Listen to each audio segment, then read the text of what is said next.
আমার এই লম্বা জাতের ভিয়েতনাম সরিষাগুলো দেখুন তো বন্ধুরা, এবছর আমি প্রথম লাগিয়েছি 12 কাঠা জমিতে। এই সরিষার রেজাল্ট দেখুন, আপনারা সম্পূর্ণ ভিডিওটা দেখুন কেমন হয়েছে আমার সরিষাগুলো। কারণ গত বছর আমি ভিয়েতনাম কেজি সরিষা আপনাদের জন্য বীজ দিয়েছিলাম। এবছর আরও একটি নতুন জাত, সেটা ভিয়েতনাম লম্বা সরিষা। এই সরিষার লম্বার কথা যদি বলি, 6 থেকে 8 ফুট পর্যন্ত লম্বা হতে পারে এই সরিষা। একটা শীষ 2 হাত পর্যন্ত লম্বা হয়, 2 হাত। যেখানে আমাদের দেশীয় সরষের গাছই হয় 2 হাত, এখানে এর শীষটা হয় 2 হাত পর্যন্ত লম্বা। আপনাদের সবটাই দেখাবো ভিডিওতে, আপনারা দেখুন।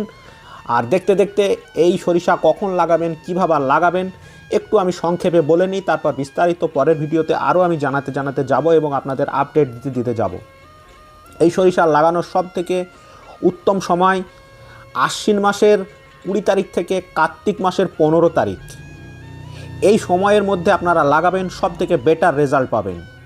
এবং এই সরিষা আপনারা ছেটানো পদ্ধতিতে ও লাইন পদ্ধতিতে দুভাবে লাগাতে পারেন। ছেটানো পদ্ধতিতে লাগানোর জন্য বিঘা প্রতি 500 গ্রাম বীজ নেবেন, এবং যদি লাইন পদ্ধতিতে লাগান সেক্ষেত্রে 200 গ্রাম বীজ লাগবে 1 বিঘার জন্য।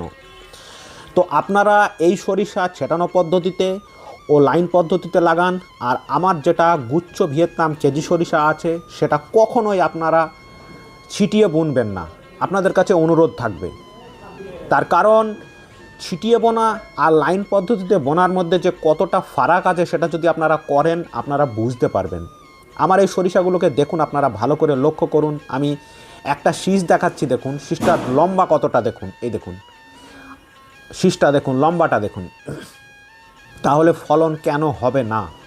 এই সরিষার ফলনের কথা যদি বলি, আপনারা 5 থেকে 7 কুইন্টালের মধ্যে ফলন পাবেন।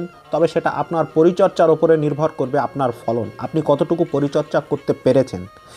আমার গাছগুলো দেখুন আপনারা, একদম চকচকে ফ্রেশ গাছ আছে, কোনো রোগ বাগ এতে নেই।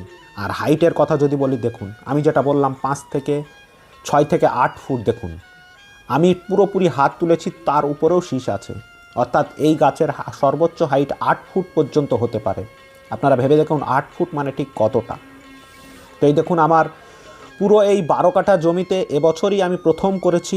এবছর আশা রাখছি এই 12 কাঠা জমিতে আপনাদের 3 কুইন্টাল আমি দেখিয়ে দেবো সরিষা, 100% গ্যারেন্টি দিয়ে। এবং আমি আজকে থেকে নয়, আগে থেকে ভিডিও দিচ্ছি, এবং পরবর্তীতেও এই সরিষার ভিডিও আপনাদেরকে দিতে যাব। আপনারা দেখুন এবং ভালোবেসে চ্যানেলটিকে একটু সাবস্ক্রাইব করে রাখবেন, পরবর্তীতে আপডেটগুলো অবশ্যই পাবেন। দেখুন সরিষার নমুনা দেখুন, জমিতে সেচ দেওয়া হয়েছে, যে জন্য আমি জমিতে ঢুকতে পারিনি। আপনাদেরকে কোনো দিন ঢুকে দেখাবো যে ঠিক জমির কি অবস্থা আর গাছগুলোর গোড়া কতটা মোটা। দেখুন বাইরে থেকে ঠিক লুকটা দেখুন কেমন দেখাচ্ছে। তাহলে এই যদি হয় বাইরের লুক, তাহলে সরিষার পরিমাণটা কেমন হবে সেটা আপনাদের সরিষার সঙ্গে একটু মিলিয়ে দেখে নেবেন। ভিডিওর সঙ্গে কম্পেয়ার করবেন, আপনাদের নিজস্ব যে সরিষা চাষ করেন তার সঙ্গে একটু কম্পেয়ার করে দেখে নেবেন, একটু মিলিয়ে দেখে নেবেন সরিষাটা। আমি দেখাবো আপনাদেরকে আমার পাশের জমিতেই দেশীয় সরিষা আছে, যেখানে আমার এই সরিষা আর দেশীয় সরিষা, যেটা পাঞ্জাব দেশীয় সরিষা, তার সঙ্গে কতটা ডিফারেন্স। শীষগুলো দেখুন আর জমির অবস্থা দেখুন, এখনও ফুল শেষ হয়নি, মাথায় একটা ফুল এখনও আছে। দেখুন মাথায় এখনও ফুল আছে, আর হাইট দেখুন, আর ধরনগুলো আপনারা দেখবেন। আপনারা যেটা দেখবেন ধরন আর গাছের কোয়ালিটি একদম ফ্রেশ সতেজ। আমার এটা লাইন পদ্ধতিতে লাগানো আছে, 1.5 ফুট বাই 1 ফুট এই পদ্ধতিতে আমার লাগানো আছে। আপনারা চাইলে ছিটিয়েও বুনতে পারেন এবং লাইনেও বুনতে পারেন, সেটা আপনাদের খুশি। দেখুন পাশের জমির পাঞ্জাব সরিষা, তার হাইট দেখুন, আর আমার এই সরিষার হাইট দেখুন। দেখুন এর গাছ যত বড়, আমার ওর শীষ তত বড়।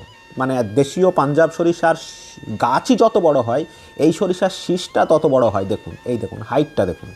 দেখুন টোটাল মাঠের চিত্রটা আমি একবার আপনাদেরকে দেখানোর চেষ্টা করব। দেখুন মাঠের সবই এই আমাদের দেশীয় সরিষা। তো দেশীয় সরিষাগুলো এইরকম পজিশনে আছে এখন, আর এটা এখন একদম চিরসবুজ। দেখুন কতটা হাইট দেখুন। তো আপনারাও চাইলে এই সরিষার বীজ নিতে পারেন, আমি স্ক্রিনে নাম্বার দিয়ে দিয়েছি। আপনারা মার্চ থেকে এই বীজ পাবেন। মার্চ মাস থেকে এই বীজ আপনারা অবশ্যই সংগ্রহ করে রাখবেন, শেষে গিয়ে হয়তো এই বীজ নাও পেতে পারেন।